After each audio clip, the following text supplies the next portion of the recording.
That's the most beautiful thing that can happen in your life, because then you're not worried about anything at all. It will help you understand the true purpose of what you're doing. Your creative block or feeling that you're lost on your way is nothing more but just pressure. Hi everyone, it's Marie and welcome to my channel Milan. The topic of today's video is overcoming the creative block, but actually it's much deeper. This video is going to be about your true life destination, if that's the word, your meaning of life and the purpose of everything that you do. What your creation actually means. We are all people, and it means that we can't live in a full flow like the animals do. We have to have some aim, great purpose of our lives and the things that we want to devote ourselves to. And if you're sure what the purpose of your life is, or you're only starting to figure it out, you only like to do something but you're not really sure, I have one simple question for you that opens our today's discussion. And I invite you to maybe take a notebook and to write an answer, or at least to put this video on pause and just to think it over. The question is, what is the point of what you do? You know, when we are children and we don't have all these society standards, all these destructive thoughts, limiting beliefs and everything else yet, we don't know that it is hard to find a great job, it is hard to become a successful artist, for example. We can just be in our own personal universe and create, exist with our nature. And we hear this flow that tries to go through us, and we don't give it a lot of importance, a lot of meaning, a lot of something else. It's just a flow. But when we start growing up, when we start gaining the consciousness, when we start gaining all these society standards, we understand that everything has a purpose, and we find a big global aim of our life in what we were just enjoying. Because our parents tell us, the society tells us that you need to figure things out, you need to find a profession, you need to go and get the education, you need to get a great job and stuff. And we start to put ourselves in these frames of society and start to try to figure out what kind of job, what kind of aim could it be connected with what we had been enjoying before being the children or just growing up. And here comes the great pressure, because your creation is not the process of creation anymore. Your creation equals your aim.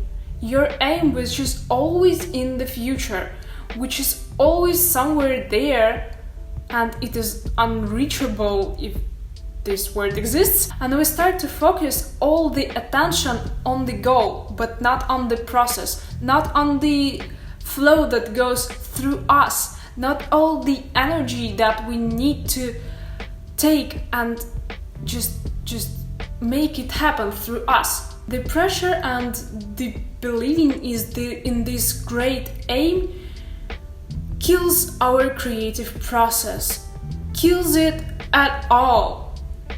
Because instead of just enjoying the process, you start trying to put all this wild energy that tries to go through you in the frames of society, but it is basically impossible. Because if you create just from your mind, you don't get any new energy.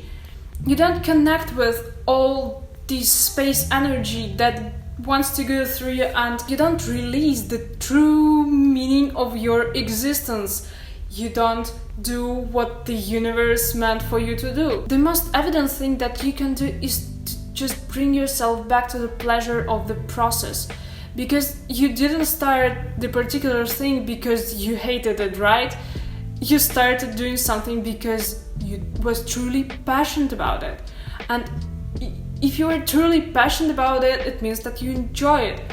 And bring yourself back to this state of just creating without overthinking something. And now let's just discuss a little bit the different aims that you may have and how to recognize which one is truly yours, which one comes from inside and which one was put to your head by society or something else.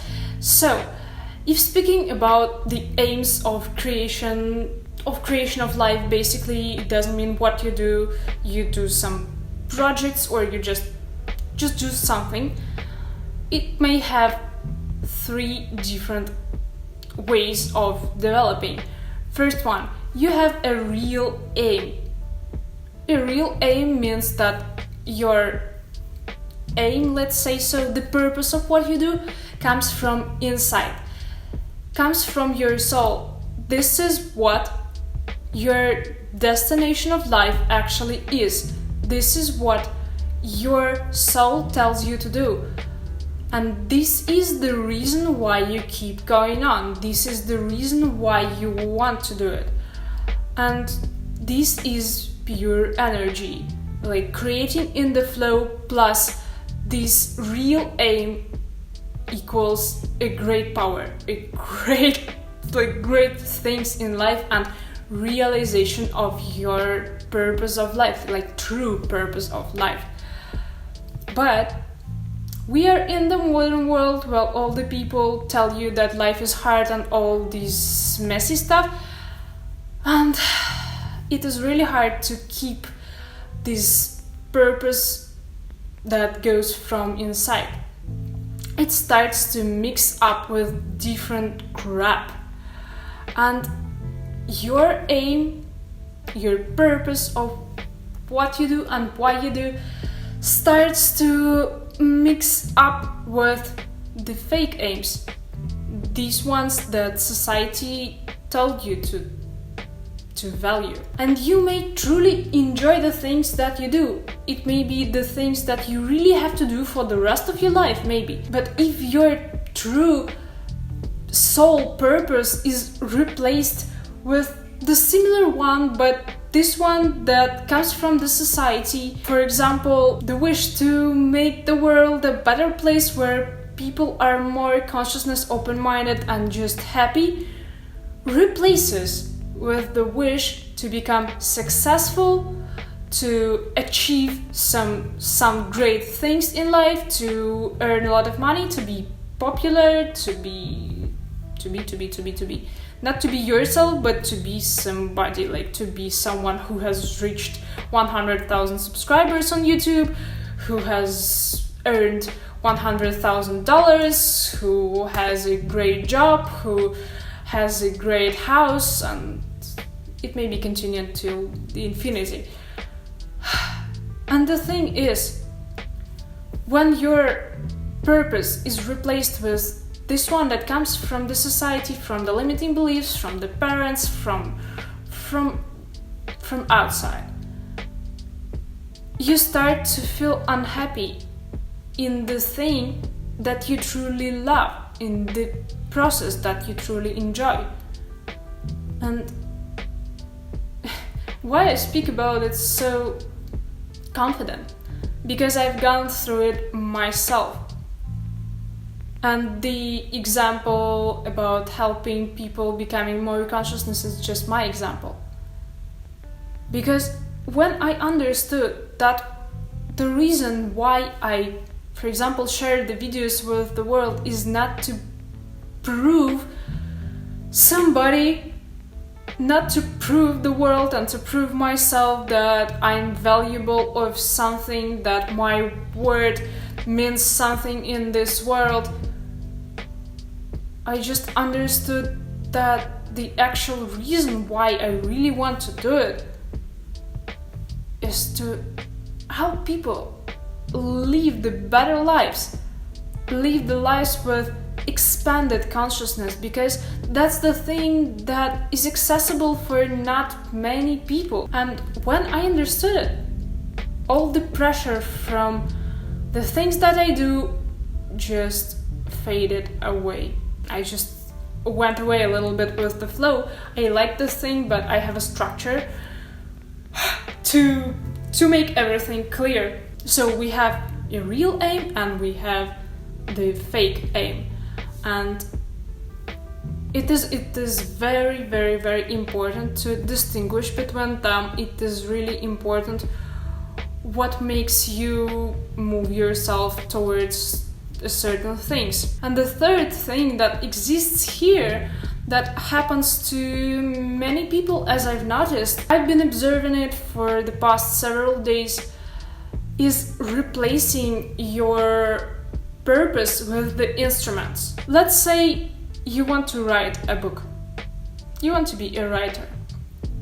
And your great purpose would be, for example, to expand the consciousness of the people through your books, let's say so, or to bring happiness to the world, to help people, right?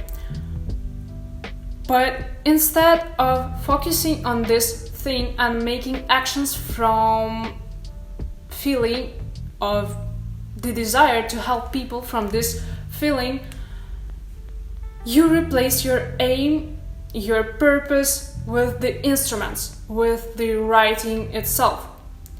So you make writing your aim, and when it happens to people, and when I ask such person, like, what is the aim of what you do, what is the purpose of what you do, he or she says, like, my purpose is to write a book, that's all, and my purpose is to go to the art, my purpose is to be a great photographer. But what for? What is behind this aim? And it is really important to understand, because if you replace your aim with the instruments, you start to gaining all this knowledge and putting all the pressure to yourself to get some skills, just to get some skills. Like, you start drawing just because you think that you have to become a great artist, and you sit in front of this white sheet of paper and you're like, I need to learn something, I need to draw something like right now, because I want to be a great artist and I want to gain skill, and so on and so on and so on. But when you see your real aim, it happens in a really different way. You want to expand the consciousness of the people and to make them happier, and you have this inner wish to do it, and you start, for example, writing these small stories and publishing them in the internet, and like 10 people have read your story, they feel great. The purpose of your creation is active, the purpose of creation works right now. And you focus more on this state that you want to bring to the world, you focus more on what you want to share with the world, rather than focusing on the skills, rather than focusing on the instruments. All the ways of creation that you may imagine in the world are just the instruments, and basically it doesn't matter what way of creation you will choose if you have this inner purpose that you feel with your soul. If the person wants to expand the consciousness of the people, it doesn't mean, for example, for me, it doesn't mean whether I will write a book, whether I will do the podcast, whether I will do public speaking, personal coaching, recording the videos, posting something in some magazines. What else can I imagine? But I just choose the way that resonates with me right now, and I can't guarantee that it will not change in a matter of years.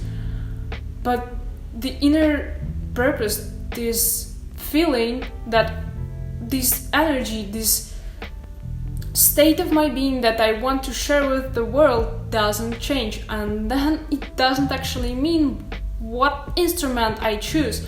But if you focus too much on the instrument, if you stop loving, for example, drawing in a matter of years, you will suffer because of it, because you have put a lot of intention in gaining the skills, in becoming a great artist, and so on and so on and so on, and your purpose was the art itself. Your purpose was replaced with the instruments, and you will suffer because your flow wants to change the form. You can't do anything with it. You just go with the flow and it leads you somewhere. But when you are so stuck in the form, you will suffer a lot, like really. So that's why it is really important to distinguish between your purpose and the instruments. And the way you can distinguish between all these things, like the fake aim, the real aim, replacing your aim with the instruments, is one simple technique. I don't remember, it is by someone famous, but I don't remember from whom.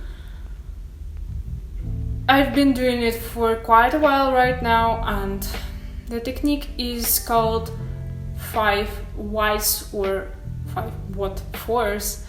Like, you take something that you do. For example, I make videos on YouTube. I write it down and I write the question, what for? I have the answer.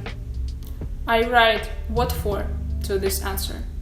And you repeat it like 5 times or even more, unless it becomes just senseless to question yourself more and more and more. And each question, what for or why, brings you deeper and deeper and deeper to your real purpose. And in the end, you have the real answer to why you do the particular things. You have to be really fair here, and if you understand that you do something, like for example only for money, you say I do it for money. You have to admit it. Like, it may be something that is temporary, like everyone has to pay the bills and stuff, but you have to admit that something is just for money. You can apply this technique to basically everything that you do. It will help you understand the true purpose of what you are doing, and then you may explore yourself, explore the things that you do. All in all, your creative block or feeling that you are lost on your way is nothing more but just pressure in different ways. And pressure closes down all the flow that can come through you, all the energy that you may share with the world. So that's why it is really important to focus on the process and to focus on the things that are inside, and to ask your soul what the purpose of your life is, what you are doing the things for, and what you actually want to bring to the world. Then all the rest doesn't matter. Like, you understand that if the form changes, nothing happens. If it's not the right way right now, I'll choose another way. The flow leads me. The flow leads you if you allow to do it. And that's the most beautiful thing that can happen in your life, because then you're not worried about anything at all. This video is becoming really long and I don't want to ramble here forever. I hope that this technique and this structure that I've given to you today has helped you to understand better what the purpose of your life is and how to overcome this creative block that you may have. If so, I'll be happy if you share this video with your friends who may need this information, and you may give this video likes. You may subscribe to my channel if you want to see more videos on the conscious life in general, all the aspects of it, and I will see you very, very soon. Also, don't forget that I have a podcast. So, see you soon. Goodbye.